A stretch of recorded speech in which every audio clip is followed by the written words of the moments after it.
தள்ளாடி தள்ளாடி நடமிட்டு அவள் வந்தாள். சொல்லாமல் கொள்ளாமல் அவளிடம் நான் சென்றேன். அது கூடாதென்றாள், மனம் தாழாதென்றாள், ஒன்று நானே தந்தேன் அது போதாதென்றாள். போதாதென்றாள். அனுபவம் புதுமை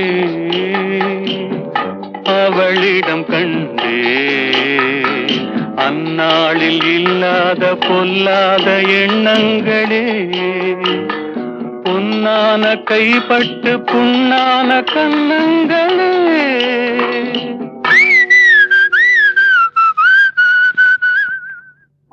அனுபவம் புதுமை.